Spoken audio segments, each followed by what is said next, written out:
उतना ही पानी लीजिए, किंतु अधिक पानी लेकर उसे नष्ट न करें। अनायास रूप से अनावश्यक रूप से लाइट, पंखा, नल आदि चालू न रखें। घर के छोटे मोटे कार्य में माता पिता और बड़ों को सहयोग प्रदान कीजिए। अपने पढ़ने का स्थान, टेबल, कमरा, दराज व्यवस्थित रखिए। अपनी वस्तुएं, बस्ता, बूट आदि उचित और सही जगह पर रखिए। घर में बूट चप्पल पहनकर ना जाएं। पड़ोसियों को कष्ट हो इस प्रकार से घर में तेज आवाज में टीवी, टेप अथवा अन्य साधन ना बजाएं।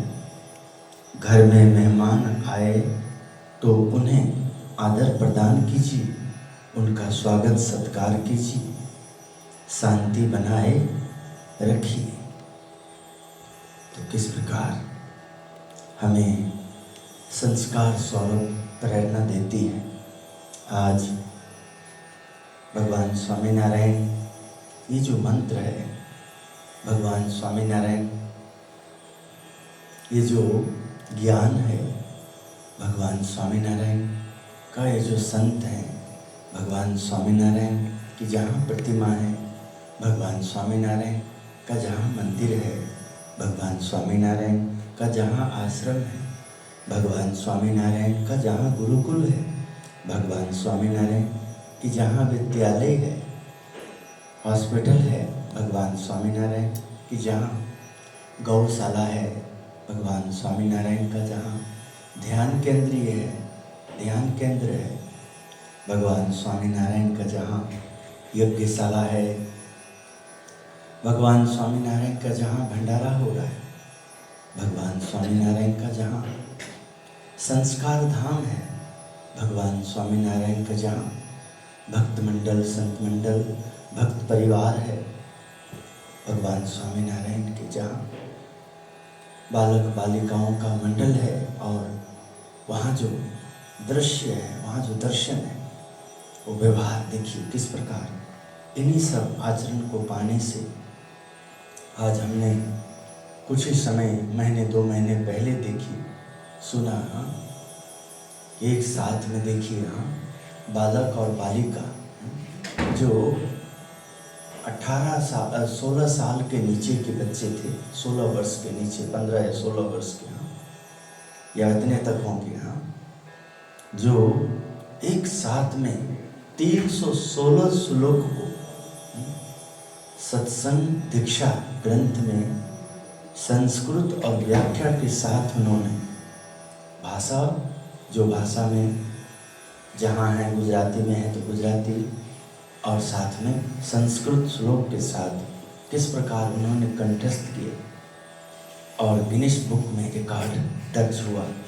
एक साथ में 15,000 बच्चों का जब टेस्ट हुई तो 12,000 से भी अधिक बच्चों ने एक साथ में, एक दिन, एक जगह पे, एक मंच पे, एक बड़े ग्राउंड में, एक बड़े स्टेडियम में, एक बहुत बड़े पंडाल में, एक साथ में सैकड़ों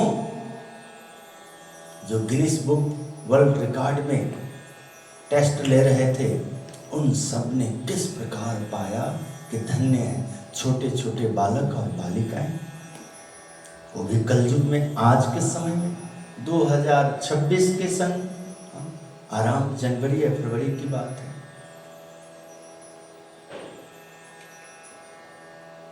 तो क्या संभव नहीं है? उसके लिए भगवान स्वामीनारायण का ये मंत्र, ये नाम, सनातन धर्म को मानने वाले लोगों के हृदय में, सनातन धर्म को समझने वाले, मैं मनुष्य हूं, मैं इंसान हूं, जिस इंसान ने सत्संग पाया है, सद्गुरु संत पाए हैं, भक्त पाए हैं, तीर्थ में विश्वास पाए हैं, उनको वहां आकर के शांति मिलती है, दिखता है, तो वो इंसान क्या नहीं कर सकता है, क्या नहीं पा सकता है, क्या नहीं बना सकता है। इसलिए और थोड़ी सी और आवाज बढ़ाओ।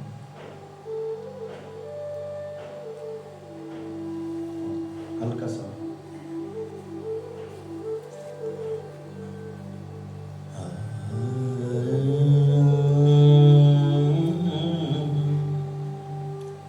हे प्रभु, हे दयालु,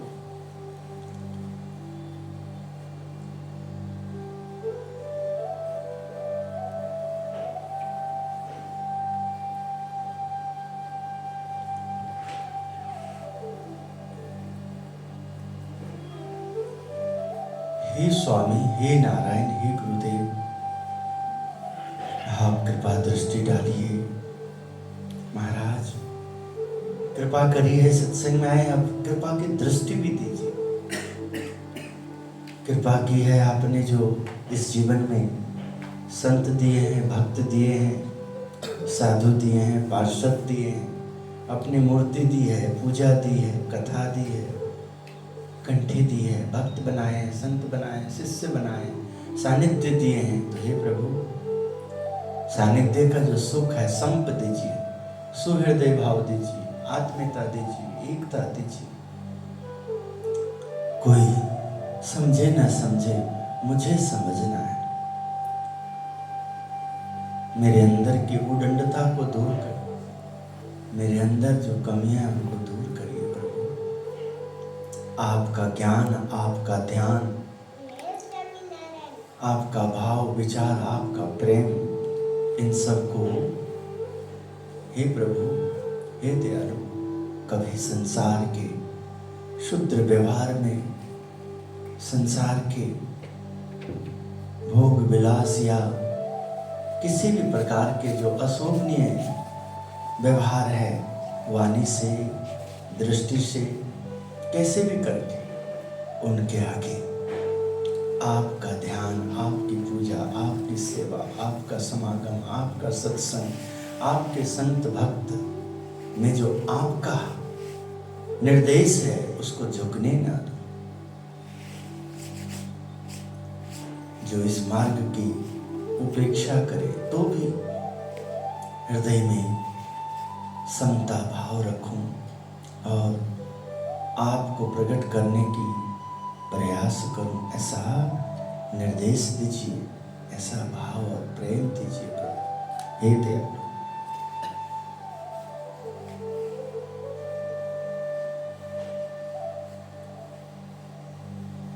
कल हमने ब्रह्मस्वरूप योगी जी महाराज का प्रातः समय गढ़रा अंत्य प्रकरण के 8वें वचनामृत में जो श्रवण किया, जो उसमें जानने का प्रयत्न किया, सत्संग कैसे करना मन कर्म वचन से, जानना जड़ चैतन्य का विवेक कैसे, सार असार का त्यागने लायक क्या है, तो पंच विषय, देहाभिमान, झूठा पक्ष समझना है, रहना कैसे, तो भगवान का स्वरूप को समझना है और उसी को रखना है, रहना है वैसा स्वरूप के प्रकाश में, ब्रह्म होकर के पर ब्रह्म की भक्ति। गढ़रा अंत्य प्रकरण के 8वें में कितना सुंदर सद्गुरु मुक्तानंद स्वामी जी के प्रश्न के द्वारा समाधान। भक्ति मार्ग में 3 बड़ी बाधाएं क्या है? अपना दोष दिखाई नहीं देना, अपना दोष नहीं देखना। योगी जी महाराज ने किस प्रकार इस पे ध्यान खींचा। दूसरा, भगवान के भक्त से मन उचट जाना, मन उसमें लगना नहीं, अनदेखा होना, भगवान के भक्त के प्रति लापरवाह हो जाना, बेपरवाह हो जाना। ये 3 दोष अत्यंत खतरनाक बताया। वचनामृत गढ़रा अंत्य प्रकरण 5 में मुक्तानंद स्वामी का प्रश्न है, महात्म्य युक्त भक्ति